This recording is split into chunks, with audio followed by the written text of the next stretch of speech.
just get going. So thank you everybody for coming today. So it's my great pleasure to introduce Mike Dabkowski, who of course is known to many, if not probably all of you at this point. But Mike got his, went to the University of Dearborn for his undergraduate, went to the University of Wisconsin-Madison for his PhD, had postdoctoral positions at Toronto and Michigan, and was assistant professor here for a couple of years before coming full circle and going back to the University of Michigan Dearborn, where he's currently a aspiring and very influential faculty member there. So very to say.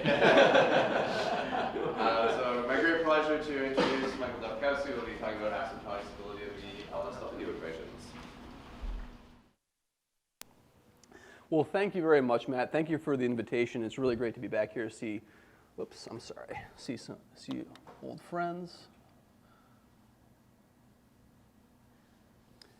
And so today what I'm going to talk about is I'm going to talk about the asymptotic stability of the LSW equations. And these are a collection of first-order partial differential equations that occur in the theory of particle coarsening. And they occur in sort of a spectrum of different models. And so when I came to give the Society of Physics students talk, I talked a lot about the Becker-During equations, which is the underlying objective to try to study how particle clusters of different sizes coagulate and fragment. And there are more general methods of understanding these models by looking at the Smolakowski equations. And so the LSW equations arise as one of the continuum limits of Becker-During. And so what are these models? Well, we're going to study a variety of coarsening models. And all these coarsening models are first-order partial differential equations. So I'm interested in studying a system like this, where I have a function c. And c depends on x and t. And I'll tell you what these things represent physically in just a moment. But c depends on two variables, x and t. So I have a partial with respect to t over here, and I have a negative partial with respect to x of some known function, eta, times c. So I only see partial derivatives of the first order here, so it's a first order partial differential equation, which allows me to solve this by the method of characteristics if I know all the parameters in the problem. The catch with these coarsening models is that they have to satisfy a conservation of mass. So I have x over here, which I'm going to now say is going to represent my volume, and c, which is going to represent density. So I have volume and I have density. Volume times density is mass. And so the mass for all time t has to be conserved. And I normalize it to be 1 for convenience. So this is a conservation of mass. So this condition needs to be satisfied. And this eta can be written in this particular form in a collection of these models. And so the way that these variables work is that I have x representing the volume is going to be between 0 and infinity positive. Time is going to move forward between 0 and infinity. And I can rescale things, as we'll see later in the talk. And I can rescale things so that the volume is only between 0 and 1. We don't necessarily care, or we can rescale things so that the volume getting extremely large and going off to infinity can be rescaled to 1. So we can think of 1 as infinity by a scaling argument. And so this c of xt will physically represent the density of a particle cluster with volume x. And the conservation law, the conservation of mass, allows us to solve for this parameter lambda. So what I can do is I can take this conservation of mass, and since I have a 1 on the right-hand side, I can do the derivative with respect to t. The derivative of 1 with respect to t is 0. And when I do the derivative with respect to t of this integral, I can put the derivative inside the integral, and then I'll have a partial of c with respect to t, which I can replace with this partial with respect to x. So I have an x times this negative partial derivative term that exactly tees me up to integrate by parts. So when you integrate by parts, you will find a formula for lambda. And the formula for lambda will be given in terms of this representation. That's the integral from 0 to infinity of alpha of x times c of x dx over the integral of x to the 1 over nu alpha of x c of x dx. Now what we're going to focus on is we're going to focus on specific choices of these parameters. So with this conservation law, I have an equation which started off as just a plain old linear partial differential equation of first order. Now, since this eta has this lambda in it, I need to plug this entire expression over here back into the PDE. So I have a nonlinearity that's induced from this, and the nonlinearity is also non-local. Because if we look at this integration over here, I'm integrating c of x for all values between 0 and infinity. So this equation over here is local, since the derivative only cares about values of x that are close. But this integral over here cares about all the values of x. So I need all the information about the function in order to solve the differential equation. So it's a nonlinear, non-local equation. So the LSW equations occur from a particular choice of parameters. So LSW is going to come from the choice alpha being equal to x to the 1/3. Now, if we can think about this physically, if I said that x represents volume, then x to the 1/3 will represent radius. So we're thinking of this alpha of x as a radial size, and nu is going to correspond to 1/3, so we're going to have that factor in the problem. So I'll give you a little history of these models. So back in 1897, Oswald introduced the sort of the overarching physical theory of the solutions and how they coagulate and fragment. And then much later, Becker-Düring introduced a discrete model for this particle coagulation and fragmentation, where you have a collection of monomers and polymers, and what can happen is that a polymer can only split off one particle. So it can only split off one thing, and one monomer can attach to one polymer. Where in more advanced models, you can have 3 or 4 or 5 or 6 or hundreds of particles fragmenting and coagulating. In the Becker-Düring equations, you can only have one particle gaining or one particle leaving. One in, one out. That's the only thing that can happen. And even in this simplistic case, you get really interesting dynamics. In the 1960s, sort of independently, we have Wagner, Lifshitz, and Slezov came up with the sort of the mathematical theory of this in terms of the partial differential equations. And so that occurred in the 1960s. And then what Carr and Penrose did in the late 90s, and actually sort of earlier to that too, was they studied a simplified LSW equation with the choice of parameters over here, alpha equals x and nu equals 1. And so what happens in this case is that the equation simplifies dramatically, and you're able to get some real traction on that.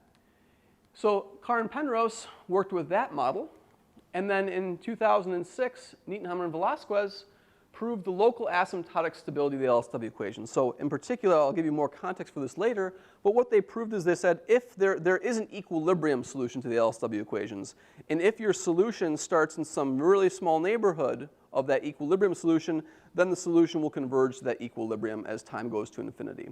But the catch is that it's only a local result. So namely, if you're in some neighborhood which is known, if you're in that neighborhood and you start in that neighborhood, the evolution of the PD will force you to the equilibrium solution, the time-independent solution. So that happened in 2006. And then in 2010, my collaborator Joe worked with these diffusive models of LSW in the search of stability, because what Joe was working on is he said that if we want to understand the stability, we want to look at some numerical simulations of these things, and the numerical simulations of the LSW introduce an effective diffusion into the problem, so he analytically studied the diffusion and see how that impacted the stability. And then this is sort of our launching point for our project, and this was a result that Joe worked on with Barbara Niethammer. And they worked on proving the global stability of the LSW equations in the quadratic case. So from the previous slide, I had alpha was equal to x. That's our linear guy. We have alpha equals x to the 1/3. That's a nonlinear expression. In the other model, they said alpha is equal to something like the square root of x. So you get something on the order of a quadratic expression. And the quadratic expression has this nice property that the operators in the differential equation are in some sense closed. When you commute them with different differential operators, you get a closed system, unlike the LSW equations where things tend to propagate forever. And so back when I was at Michigan finishing my postdoc, this is joint work with Joe and Zhenxing Wu, is that we have a linear growth of this parameter lambda with an error of 1 over log t for the inviscid Carr-Penrose, which is basically some form of understanding the LSW equations, and we use a semi-classical derivation. So we'll comment on what this lambda parameter is in just a moment, but we want to think of this lambda as something that's the parameter in the problem that grows linearly. And so what we'll be concerned with is we'll be concerned with this LSW model. So what I'm going to do is I'm going to plug in all the appropriate parameters that I mentioned in the first slide and figure out what the equation looks like for us. So the LSW equation, plugging in all those parameters, basically has this form. The derivative of c with respect to t is the x derivative of this expression, 1 minus x to the 1/3, and then that would put a lambda in the denominator. So really this is x over lambda to the power 1/3, c of x.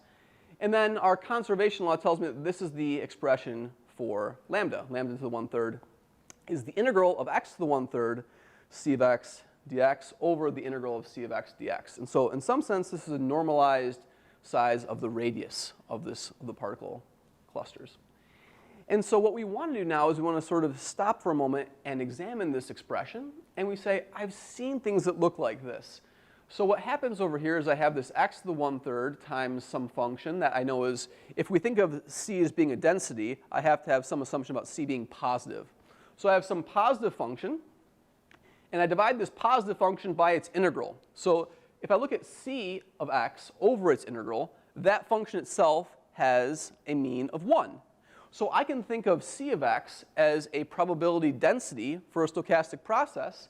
And if I think of c as a probability density of a stochastic process, then this becomes an expected value of some variable. So what we'll do is we will write down a stochastic process, x of t, whose PDF is proportional to c of xt. And for this process, the expected value of x of t to the 1/3 is exactly this parameter. So I can understand properties of the evolution of lambda from properties of the stochastic process and vice versa. So this is, as is typical when you study parabolic partial differential equations, there's an intimate connection between the stochastic process that's underlying the differential equation and the solution of the differential equation. So the more comfortable you are with passing from probability to analysis, the better understanding you'll have of your given partial differential equation. So that's sort of our underlying philosophy when we do these problems. And so one thing I want to point out is that if you do this calculation, you see that the time derivative of this expected value is given by this formula, and that's just a calculation. And so what this tells us is this gives us our first sort of glimpse of information into this, is that we have that this c of when x is equal to 0, this initial data, over this integral squared. So if this is positive and this is positive, we have that the derivative of the expected value of this process is positive, which tells me that this quantity, the expected value of x of t, is an increasing function. And so now our objective is to say, okay, that's great. The expected value of x of t is an increasing function in t. The question is how is it increasing? Is it increasing logarithmically? Is it increasing linearly, quadratically?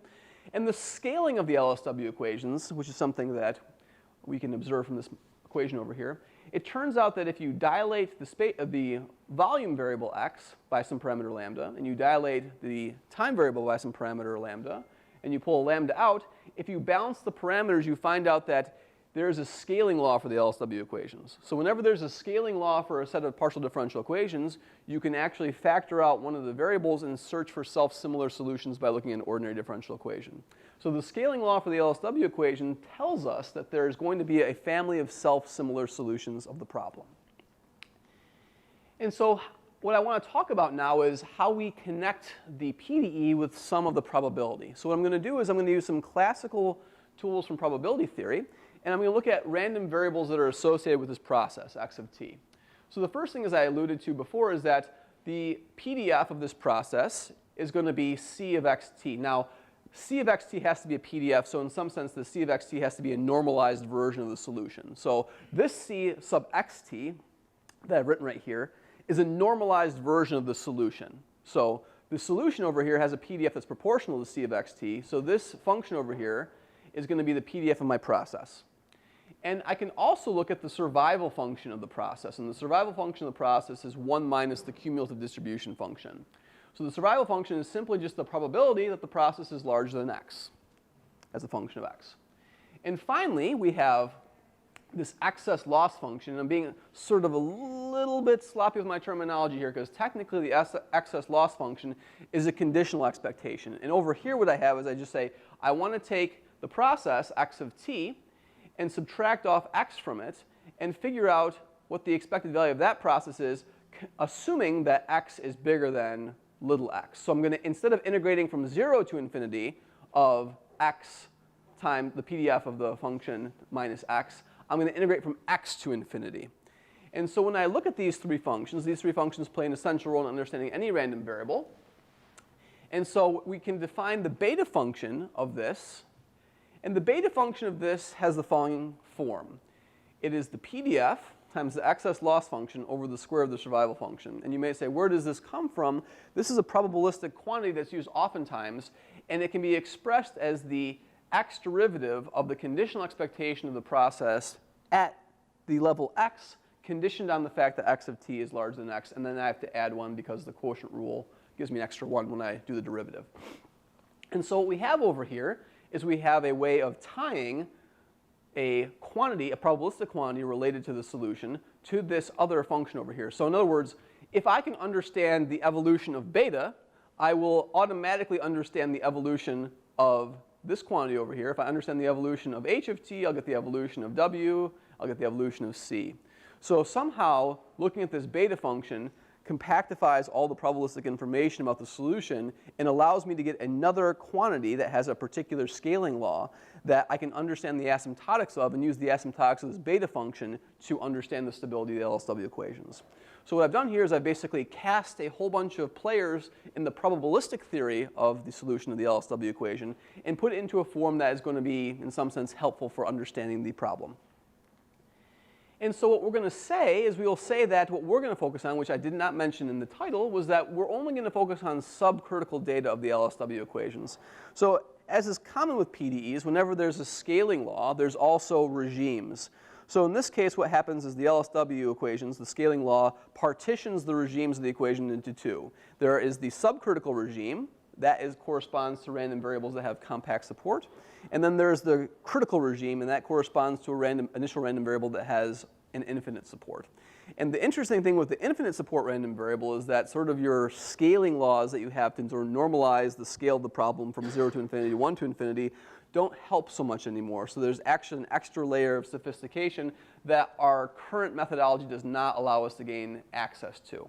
So we are going to focus on subcritical initial data. And that is data for which this beta function converges as x tends to the end of the support of the random variable to this parameter beta 0. And this parameter beta 0 is between 0 and 1. Now, actually, a really nice calculus argument allows you to show that this beta function is always between 0 and 1 by doing L'Hopital's rule. And when beta 0 happens to be equal to 1, that's what we don't have access to. That is the critical regime for the LSW equations, and that is critical initial data. So this is the probabilistic setup for the problem. So we have the PDE setup. So the question I'm going to address is the following. So I have the LSW equations. I know that there's a scaling law, so I know there's a self-similar solution. I'd like to know, is the result of Neaton, Hammond, and Velasquez true globally? They have the result that if a solution to the LSW equation starts close enough to the equilibrium solution, it will hone in on the equilibrium solution. My question is that true globally? In other words, if I start with any initial data, as long as it's subcritical, anywhere in space, will it eventually find its way to this really small region that will suck you down to the equilibrium solution? So the global question is much more challenging in the sense that I can start with data that's extremely far away from the equilibrium data. And as we know from basic elementary dynamics, it's possible that there might be sort of other critical points or other non-trivial behavior if there's a nonlinear system. So that's what we're interested in. We're interested in studying the global stability for subcritical LSW. And so if the initial data x, this initial random variable, because now I can switch back and forth. I can say, I want to consider the initial data as a function, or I can consider the initial data as a random variable. And so what I'm going to do for a little while longer is I'm going to consider the initial data as if it was a stochastic process, so there will be a random variable. So if the initial data is subcritical, then it has to have compact support. In other words, the infinity norm of the random variable is less than infinity. In fact, what you can show is that if this is the case, by plugging it into the equations, that this survival function, Wx, of the initial data has to have this power law growth at the end of the support. Namely, that I can only plug in values of x that are less than the infinity norm. And so what we have here is we have the largest value that the random variable can take on, minus x to the power p, where this power p is related to beta sort of by this condition that you see similar to like a Holder condition, right? And so this beta 0 you can find by taking the limit of this beta function, and it looks like p over p plus 1. And so this is how the initial data behaves, the survival function of the initial data behaves only close to the end of the support. So what we don't necessarily have access to is how it behaves all the time. But all we really sort of care about for the stability question is how does the initial data behave really close to the end of where it's supported. So it will have this power law growth.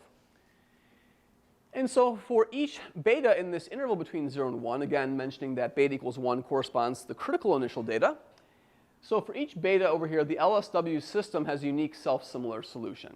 So and the corresponding random variable that corresponds to that self-similar solution, I'm going to denote fancy x sub beta. And this random variable will be normalized so it has mean 1. So what happens is in this entire scale of self-similar solutions, there's a couple different scalings I have. And so I'll do one of the scalings to scale the random variable for the self-similar solution to have expected value 1. And this random variable has the following property of its beta function. So its beta function, as x tends to the end of the support, will converge to this value beta. And the solution of the LSW equations with this initial variable is that's a constant times this self-similar solution has the following structure. So this is important to sort of notice. So I'm after the question of understanding what happens to the expected value of x of t as t goes to infinity. And so what we have is we say, okay, well, I can look at these self-similar solutions. In some sense, I've taken out one of the scalings and see what happens to the self-similar solutions. And so the self-similar solutions have this property, and you can figure this out by just doing, it turns into an ordinary differential equation, which you can actually solve. And so what we have here is we have that this process x of t is the expected value of x of t times that self-similar variable. And more importantly, the derivative with respect to t of the expected value of x of t is equal to the beta function of this self-similar random variable evaluated at 0. So this is just a function of x. If I plug in 0, I get some numerical value. It's just a constant. So what does this tell us? This tells us that the t derivative of this expected value is a constant. Well, that's great, right? If the t derivative of the random variable is a constant, that means that the expected value of the random variable is that constant times t, right? So that tells us that for self-similar solutions, we know that this expected value grows linearly, and we know exactly how fast it grows. So the natural conjecture is well, if I don't start with what? If I don't start with initial data that is a constant times the self-similar data, then do I get the same linear growth of this parameter lambda, right? And if we can understand that, what do we know? In some sense, what we're after is we're after this any one of these functions. So if I know lambda, I get a sense of how the average volume is growing. If I know lambda to the 1/3, I get a sense of how much the average radius is growing. And so I can understand the coarsening structure of the solution to the LSW equations, and understanding the coarsening structure gives me a way of understanding the long-term stability. Excuse me. So now we drift away from the self-similar solution, and I'll just state the result that we have to sort of set the table for the rest of the talk. So the result we have from this past year was that if we assume the initial data for the LSW equations has compact support, so in other words, we have a random variable that has compactly supported, and the corresponding random variable has a continuous beta function. So I have to assume that the beta function is continuous. And what that means is we have to be a little bit careful about choosing initial data that's a delta function or some distributional thing that I make sure that actually a continuous representation for beta. And if the beta falls into this subcritical regime, namely the regime for which the beta function converges at the end of the support of the random variable to beta, where beta is between 0 and 1, then the random variable that corresponds to the solution has this property. So the process, the normalized process, x of t over its expected value, so this is something that has mean 1, will converge in distribution. In other words, the cumulative distribution function of this process will converge to the cumulative distribution function of this process. In other words, we have a convergence of their survival functions, essentially. So this random variable is going to converge in distribution of exactly the same probability distribution as this self-similar solution, fancy x beta, as t goes to infinity. Moreover, we have this linear result. As t approaches infinity, the time derivative of the expected value of x of t will be equal to this beta of x of t at 0. Now, what that tells us is that doesn't tell us that it's going to grow perfectly linearly starting from 0. It just tells us that it's going to increase. And as it starts to increase, what rate does it tend to hit? As t goes to infinity, it tends to straighten out to a straight line. So the convergence goes at a linear rate as t gets very, very large. So what might happen is there might be some sort of little scale. It's going to be increasing. There might be some sort of minor fluctuations in it. But eventually, as it starts increasing, it's going to sort of level off and turn into a perfectly linear function as t goes to infinity. So in other words, we have that any solution will have convergence to this self-similar solution. So now what I have is I've mentioned several times that there's all of these different scalings for the LSW equations. So we have to say, oh, what do you mean by the equilibrium solution? Because there's this one parameter family of self-similar solutions, and one of them is selected as the equilibrium solution. So I have to actually tell you what the scaling is first, what this beta is. That's one of my scalings, what that beta scaling is. And once I know that beta scaling, I can exactly tell you what the convergence to equilibrium is. And again, this is a probabilistic thing, so it's actually really nice because it tells us it gives us statistical information about what's happening in these particle clusters, right? So it gives me some real, actually nice physical information in addition to some nice analytic information. And so there's one sort of really neat catch as well is that we actually get a rate of growth, assuming that this beta function is a little bit better than continuous. If the beta function happens to be Holder continuous, meaning that its modulus of continuity is proportional to some power of x, is Holder continuous at the end of the support, then how fast do we approach this constant value? The derivative of the expected value of x of t gets as close as you want to this constant beta x beta of 0 at this rate, at a constant times 1 over t to the new power for some value nu, which depends on the Holder exponent. So we actually can tell you exactly how fast it goes to this equilibrium. And that's sort of the next level of sophistication, is that you can say, well, this is great. You have this limit goes to this.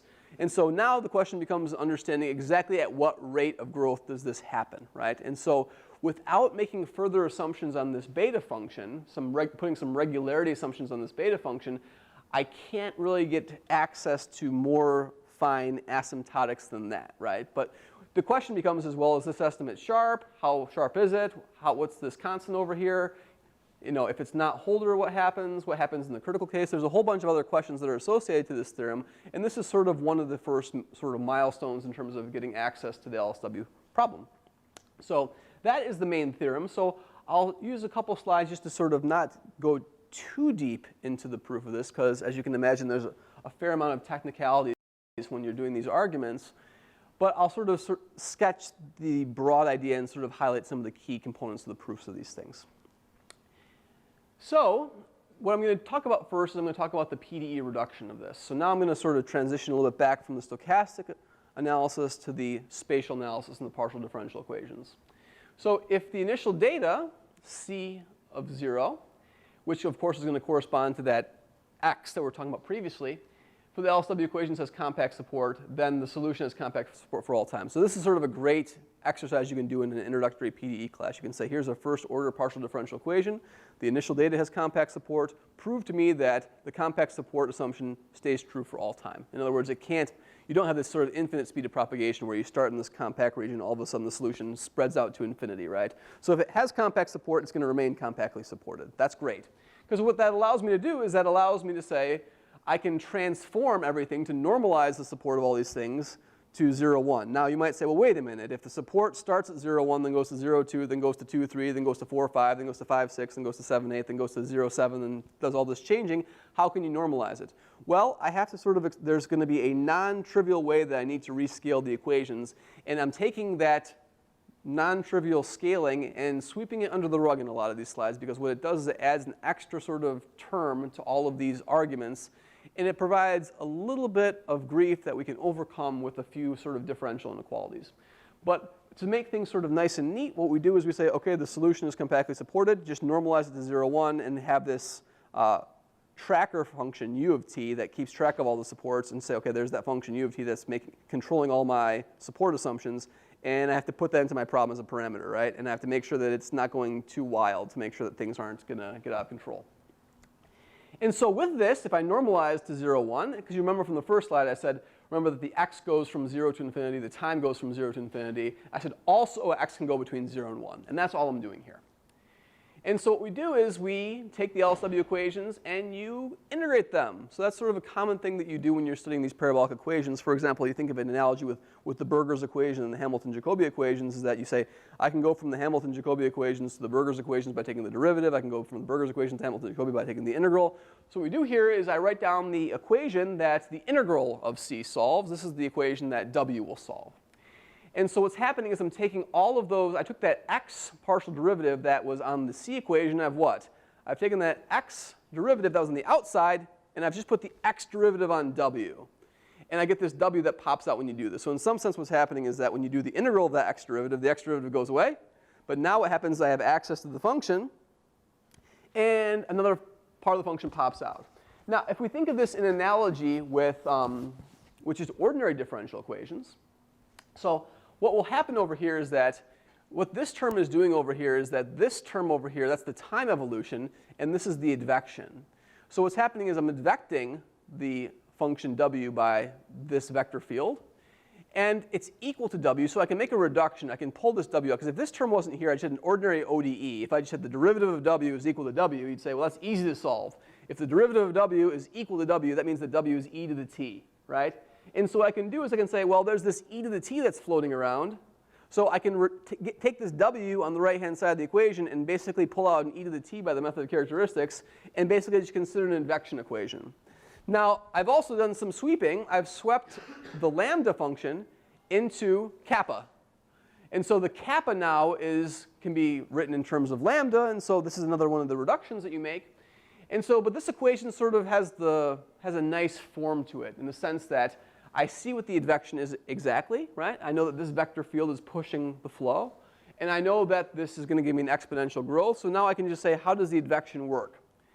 And so now with this w function, the conservation of mass law becomes that the integral of w is equal to 1. So in other words, there's not going to be an x anymore because I've integrated by parts. Okay?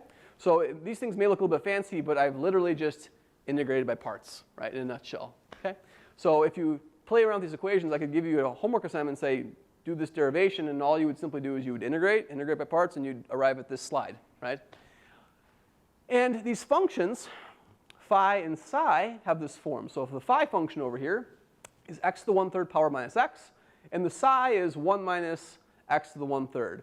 Now, this should give us a little bit of pause, because when we're solving differential equations, we don't like to see x to the 1/3, right? Because that's not Lipschitz, right? When you do the derivative is going to blow up at the origin.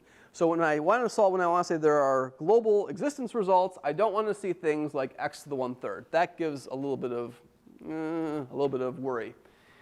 But we'll handle it. And so actually what we did in the paper is that to provide some flexibility, we said, okay, in the Carr-Penrose case, what you have over here is that you have a 1 over here. So the psi is going to be 1 minus x for Carr-Penrose, and the phi is going to be 0.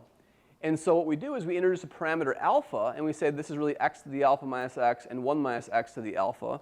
And that parameter alpha allows us to interpolate between LSW and Carr-Penrose. So if we ever lose our bearing, what we do is we say, OK, well, what happens when alpha is 0?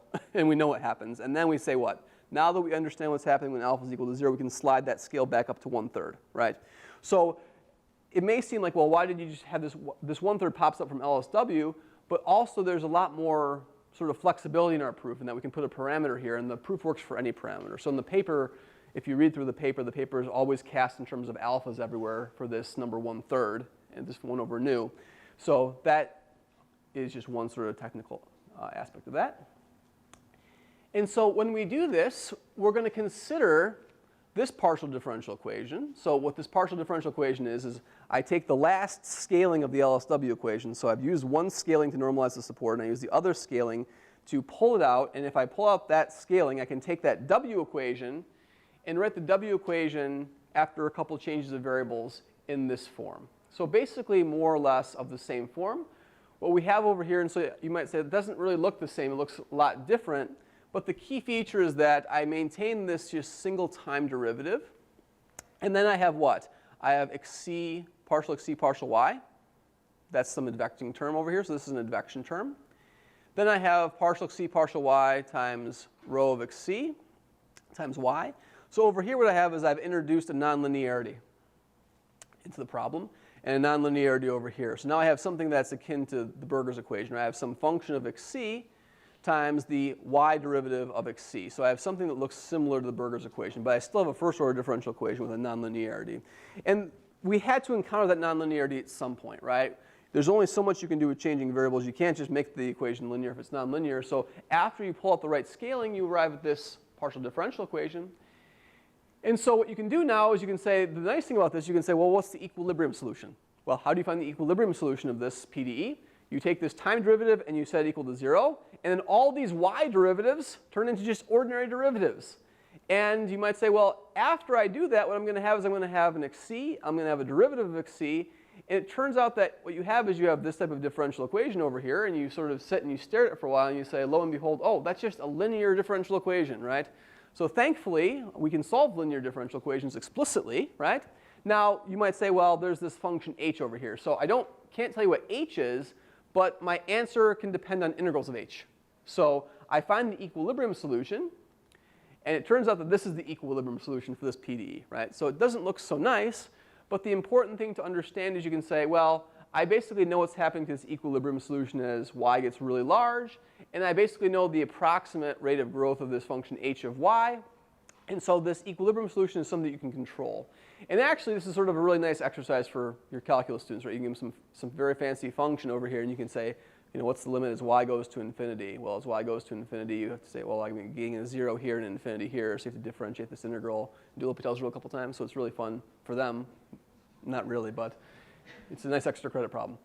And so what is this h of y, this h tilde of y that's a prefactor? It's this other exponential thing, which you expect, right? You expect to see an exponential factor when you're solving these linear equations as your integrating factor. So over here, I have basically my integrating factor.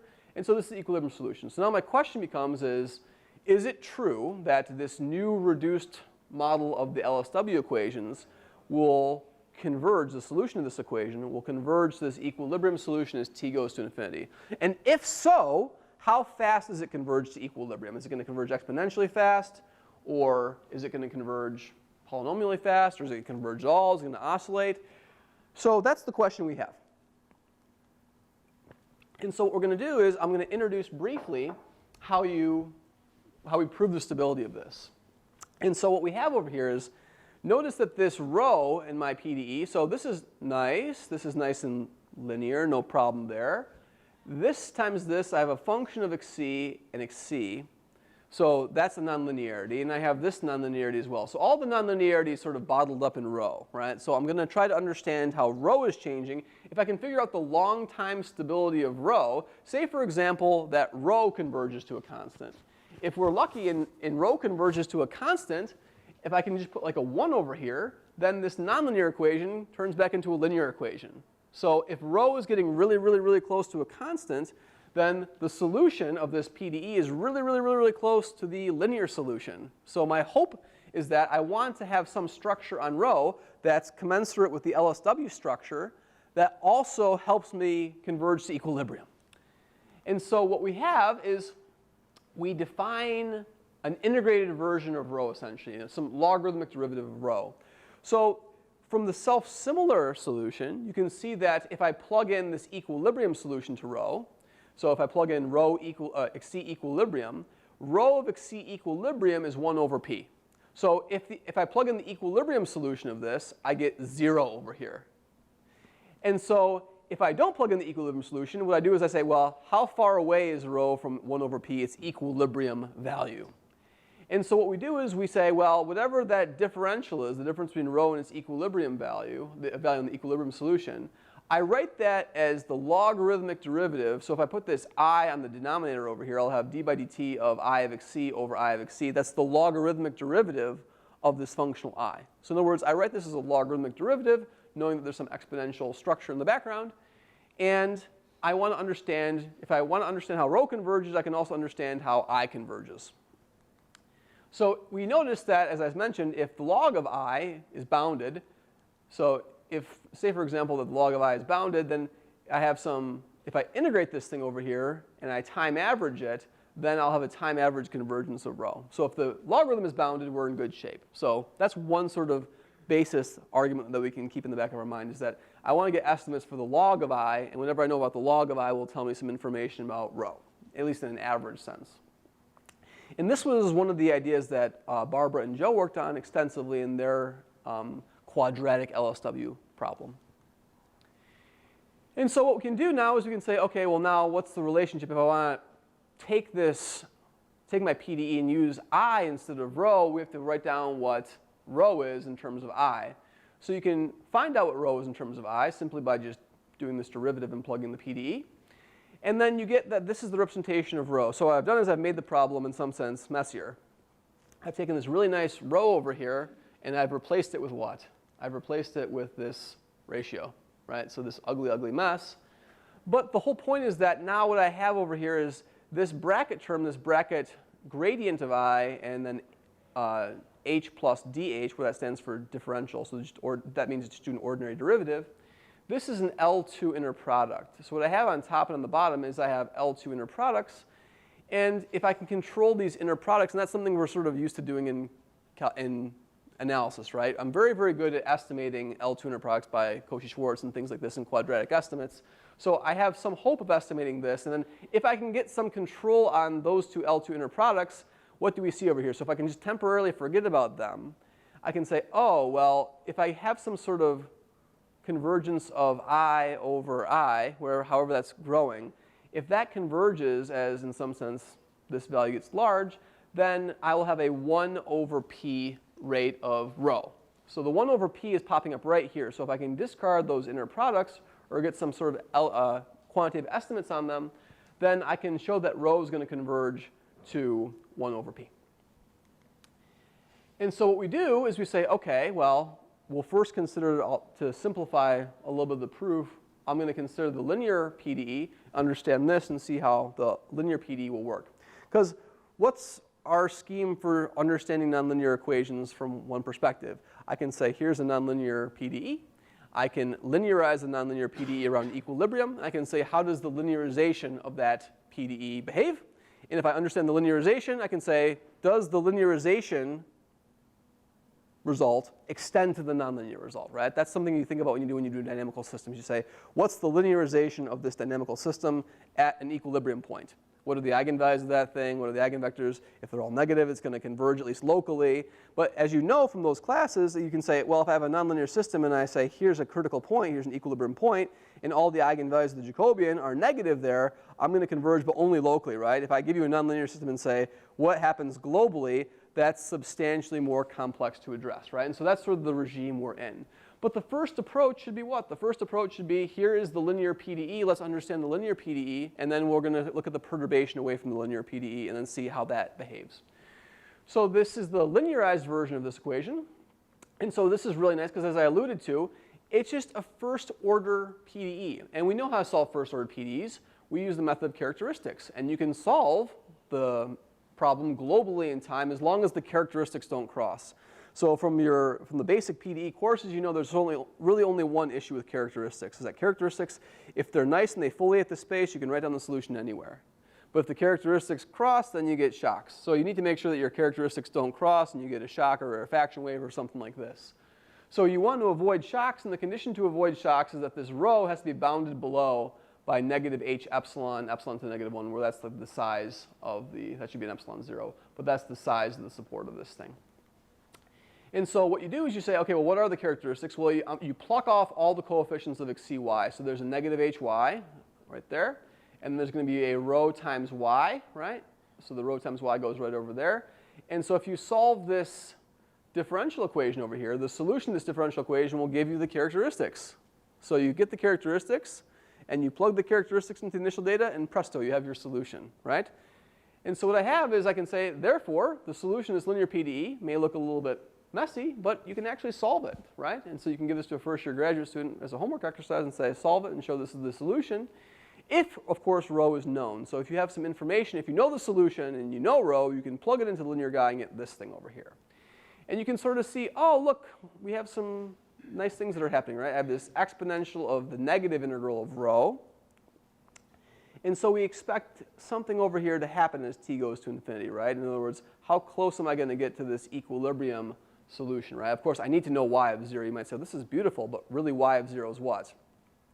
Y of 0 is what you get when you solve this, right? So y 0, the seemingly mundane thing over here, is actually the value, the solution to the characteristic equation if it starts backward at time t at the value y. So you solve this differential equation backward in time, and you get y of 0, and you plug that value in there, right? So there's a little bit of sort of notation that's crammed into this, which conveniently works out really well since the slide is only this long, right? So I don't want to have to plug in some differential equation there. So that's the solution. So So if we linearize this PDE around this equilibrium solution, we can introduce these differential operators to further compactify. And so this is sort of a nice way of seeing how the equation flows.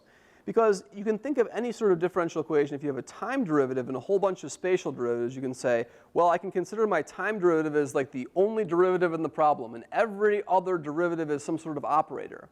And so if we think of this as sort of saying the derivative of xc with respect to t is a times xc, you can say, well, I can solve that. I can solve xc prime as axc. Xc prime as axc is going to be xc is e to the at. And so if you can understand the semigroup generated by that operator, then you can understand the flow. So what we want to do is we break off the parts of the equilibrium solution of the xi PDE into these two parts that are very easy to understand. And so you rewrite the equation with these operators. And the reason why these are nice is because what you have here is that with these operators, you can take that rho minus 1 over p and write down that longer expression as an inner product with a what? With a b times zeta minus xcp. So if you can get control over the second term, if the second term is small, then this whole thing is really small. So now we're really after understanding the dynamics of this operator b on the equilibrium, the difference of the equilibrium solution and the solution. And so this sort of notation allows us, and this sort of introduction of operators allows us to get to this fact. So, and if we introduce this parameter gamma, which is basically saying, now, here's the first time I'm going to actually introduce this parameter.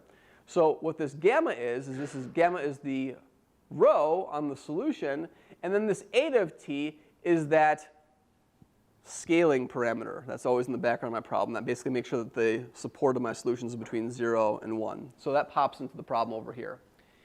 And so if I introduce this function, we can consider now the what? We can consider now the perturbation away from the equilibrium solution. So my goal now is to say, how do I understand the perturbation equation? And so we won't go through all the technical arguments behind that, but let me just sort of, I will real briefly mention, because I'm running a little, I think I'm running short on time according to that clock. So what I will do is I will get this slide up over here. And so we have this equation for the difference of the solution and the equilibrium solution. And if you write that out with these operators a and b, you see that you have the derivative of xc tilde is something times xc tilde, and then some non-homogeneous term. And so you can say, well, that's great. I'll just set gamma equals 0 and find out what the value is for the linear equation. And you get this expression. And it turns out that if you write this the gradient of the functional I against b of xc tilde, the numerator of the rho, you see it's exactly a Volterra integral equation. So you turn this stability question into a question of something that you understand the stability to, right? So it may not seem clear that that was the overall scheme, but what we saw by doing these things, we said, okay, we really have a derivative equals something times xc plus some non-homogeneous stuff. So I know that I'm going to have an integral representation of this. So in some sense, there's some Volterra theory in the background. How can we fit it into that structure? And so by these choice of operators, we fit this into the Volterra structure. And so here is the theorem that we have. The theorem that we have is that then you say, well, what conditions on H are required to have stability of the Volterra equation? So you do the Volterra stability analysis, and you see that if the function H is basically convex and satisfies, in some sense, some variant of a logarithmic convexity argument, variant of logarithmic convexity, then you have this kernel in the Volterra equation is going to be positive and decreasing. So in other words, what's happening over here is that this k is decaying very, very fast. And if the k is decaying very, very fast, you have access to the Laplace theory. And so that gives us an answer to the linear stability analysis. And so to conclude, what I'm going to do is I'll show you a few slides on what happens after this. So basically, this theorem says that our linearized PDE for xc fits into a Volterra framework. We understand the linear stability from the Volterra theory. And then I want to transition to the nonlinear theory. And so the nonlinear theory, and so here's the theorem we have. So in other words, that is what I just stated, that namely, we have a convergence to equilibrium of this difference of the solution, the equilibrium solution, and you do a perturbation. So that's the result. But what we need to do in order to understand this is we need to understand how this perturbation operates as a delayed differential equation. So what's happening over here is, as I mentioned, I want to understand how the solution converges to equilibrium if we're really, really far away from an equilibrium solution. So the question becomes I need to understand basically parts of the solution everywhere in space, and that sampling is going to give me a non-linear delay structure. And so this nonlinear delay structure comes in the following form. So we're after, as I mentioned from the previous slide, the evolution of the logarithm of I of t. And so I want to understand how the log of I of t is converging, if it's bounded as t goes to infinity, exactly how it's bounded. And so what we do is we write down a differential equation for the logarithm of I. And it turns out that this differential equation is going to be a delayed differential equation, because all of these parameters in the differential equation are functions of this function vt, and vt is the ratio of is and it, where s is less than t. So every one of these terms, as I've written out, I've sort of factored things and put them into the right form. And every one of these terms basically depends on I of t where, I of t in the past. So I have a delayed differential equation. And so we can understand the solution and the stability of this delayed differential equation by understanding when the function f is basically positive. So let me sort of bring back that slide real quick. So if this function over, so let's think sort of naively. Forget about this stuff over here. If I have the derivative of something plus something positive is equal to 0, I want this thing to be positive, so when I put it on the other side, it's negative, and so that the derivative is decreasing, right? That helps me be bounded. So my objective is to show that for these functions f that are defined by the characteristics, that the supremum over all such functions of f is going to be given when v is equal to 1. In other words, I have this sort of endpoint maximum. And the infimum, when v of t is between 1 and infinity, occurs also at the endpoint when v is equal to 1. So what I've done is I've taken this problem, this about the delay stability, and I've turned it into an optimal control problem. And I won't talk about the optimal control theory, but suffice it to say that if you apply the optimal control theory to this and you solve the corresponding Hamilton-Jacobi equation, it turns out that with one extra condition on h, you see that the infimum of this f occurs at 1, and the supremum of this f will occur when v is equal to 1. So the maximum that occurs for this function f occurs at this value 1, and that gives you the right sign for the differential equation, gives you the stability.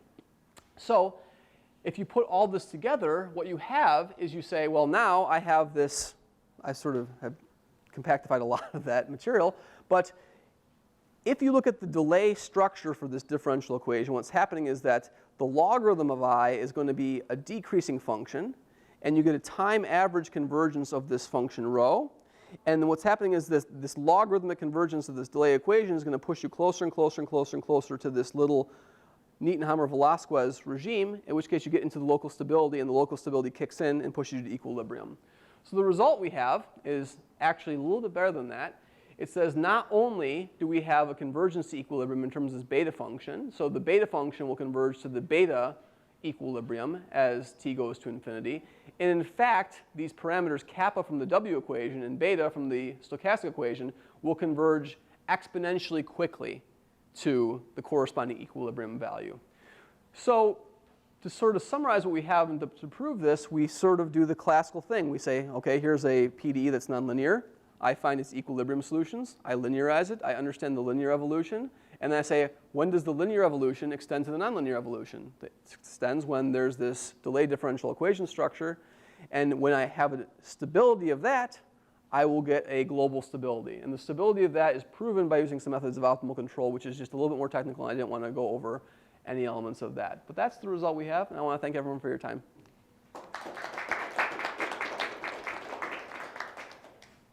Thanks. Any questions for Mike? I have a comment. Here we go. I was going to say I disagree, but.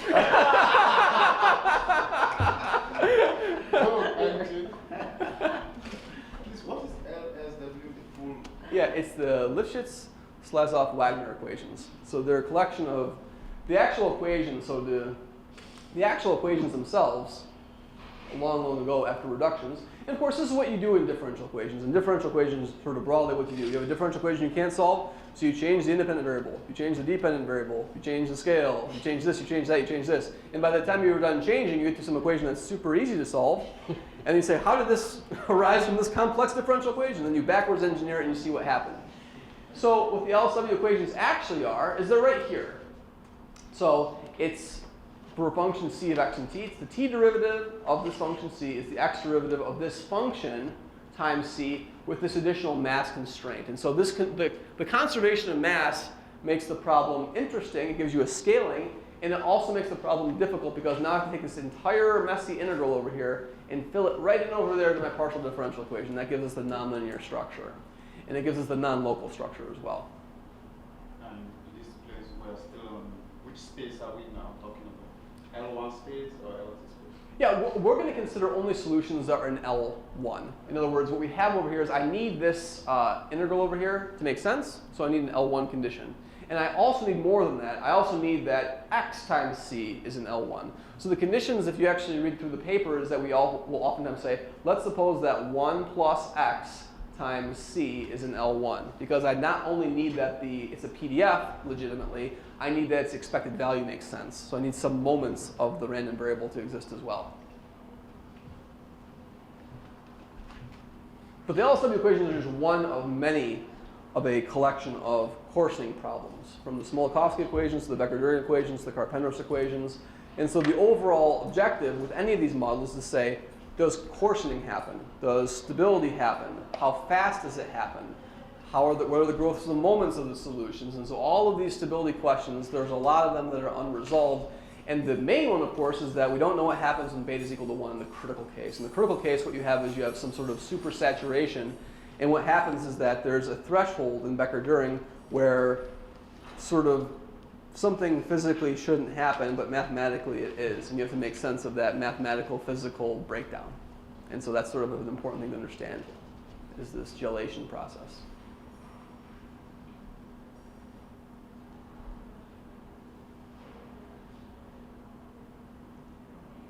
Anybody else?